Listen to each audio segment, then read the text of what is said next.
एक ऐसा सैन्य अभियान जो एकदम अचानक हुआ और उसने पूरी दुनिया को चौंका दिया। तो सवाल ये है कि आखिर हुआ क्या था? और इससे भी बड़ा सवाल, इस एक घटना ने दुनिया को पावर यानी शक्ति के बारे में क्या सिखाया? चलिए इसी को समझते हैं। सोचिए, ये शब्द है अमेरिका के प्रेसिडेंट के, और वो भी उस छापे के बारे में जिसका ऑर्डर उन्होंने खुद दिया था। इस एक लाइन से ही पता चल जाता है कि ये कितनी अजीब घटना थी। मतलब दुनिया का सबसे ताकतवर ऑफिस इसे ऐसे देख रहा था जैसे कोई फिल्म चल रही हो, लेकिन इसके जो असल नतीजे थे वो किसी फिल्म से कहीं ज्यादा गंभीर थे। ये कोई मामूली ऑपरेशन बिल्कुल नहीं था।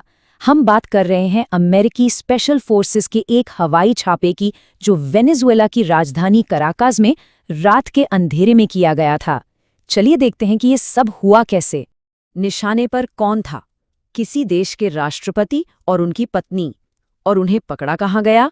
उनकी ही राजधानी से। और फिर उन्हें सीधा न्यूयॉर्क ले जाया गया, जहां उन पर ड्रग्स और हथियारों की तस्करी जैसे बहुत ही संगीन आरोप लगाए गए हैं। मतलब एक ऐसा कदम जिसके बारे में शायद ही किसी ने सोचा हो। अब जैसे ही इस छापे की खबर दुनिया में फैली, रिएक्शंस आने शुरू हो गए। और रिएक्शंस बहुत तेज थी, लेकिन एक जैसे बिल्कुल नहीं थे।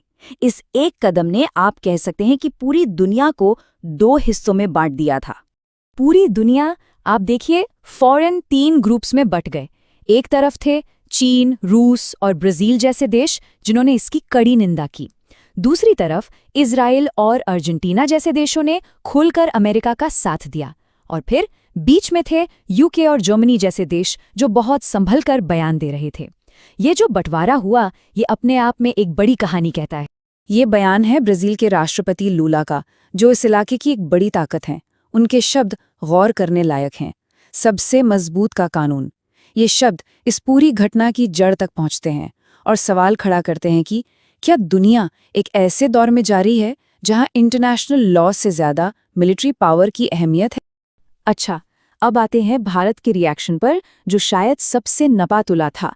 भारत ने इस सिचुएशन को कैसे हैंडल किया, ये समझना बहुत जरूरी है, क्योंकि इससे पता चलता है कि बाकी देशों के लिए भी ये कितनी मुश्किल घड़ी थी। देखिए, भारत के रिएक्शन को समझने से पहले एक कॉन्सेप्ट समझना होगा, स्ट्रेटेजिक बैलेंसिंग। ये क्या होता है? इसे आप ऐसे समझिए जैसे कोई रस्सी पर चल रहा हो। एक तरफ एक सुपर पावर, दूसरी तरफ उसका कोई दुश्मन, और आपको बीच में बैलेंस बनाकर चलना है ताकि आपके अपने इंटरेस्ट सेफ रहें। और भारत के लिए ये बैलेंस बनाना बहुत मुश्किल था। क्यों? क्योंकि एक तरफ अमेरिका के साथ एक बड़ी ट्रेड डील फंसी हुई थी, दूसरी तरफ रूस से सस्ता तेल खरीदना भी जरूरी था, और इन सब के ऊपर ग्लोबल साउथ का लीडर होने के नाते भारत से एक स्टैंड लेने की उम्मीद भी थी। मतलब ये वाकई एक बहुत ही मुश्किल सिचुएशन थी। तो इन सब दबावों के बीच भारत का जो ऑफिशियल बयान आया, वो बहुत ही सोच समझकर तैयार किया गया था। उन्होंने कहा कि उन्हें गहरी चिंता है, जिससे ये तो साफ हो गया कि वो खुश नहीं है। लेकिन उन्होंने न तो सीधे सीधे अमेरिका को कुछ कहा और न ही इंटरनेशनल लॉ का जिक्र किया। ये स्ट्रैटेजिक बैलेंसिंग का एक क्लासिक एग्जाम्पल है। लेकिन रुकिए, कहानी यहीं खत्म नहीं होती। असल में अब ये और भी दिलचस्प होने वाली है। वेनेजुएला का ऑपरेशन कोई एक अकेली घटना नहीं थी। इसके फौरन बाद दुनिया के कई और देशों को एक के बाद एक सीधी धमकियां मिलनी शुरू हो गईं। सबसे पहली वार्निंग मिली वेनेजुएला के पड़ोसी देश कोलंबिया को। ये शब्द प्रेसिडेंट ट्रंप के थे। वो न सिर्फ कोलंबिया के प्रेसिडेंट पर संगीन इल्जाम लगा रहे थे, बल्कि साफ साफ इशारा कर रहे थे कि अब वो ज्यादा दिन नहीं टिकने वाले। इसके बाद तो एक और भी हैरान करने वाली बात हुई। ग्रीनलैंड का मुद्दा फिर से उठा दिया गया। यहाँ पर यह कहा गया कि अमेरिका की नेशनल सिक्योरिटी के लिए ग्रीनलैंड पर कंट्रोल जरूरी है। इस बयान ने डेनमार्क को, जो कि अमेरिका का एक खास नेटो पार्टनर है, पूरी तरह से चौंका दिया। फिर नंबर आया क्यूबा का।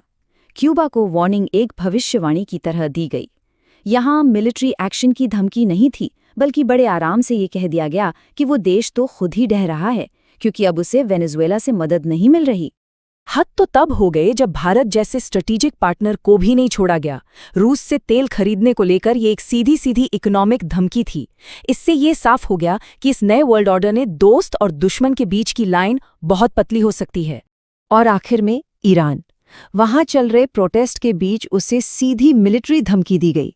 मतलब एक साफ रेड लाइन खींच दी गई कि अगर इसे पार किया तो नतीजे बहुत बुरे होंगे।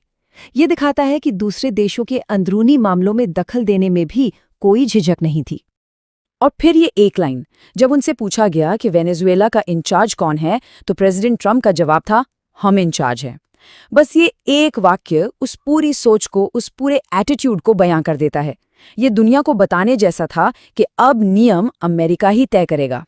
तो इन सारी घटनाओं को अगर एक साथ देखें तो ये किस तरफ इशारा करती हैं?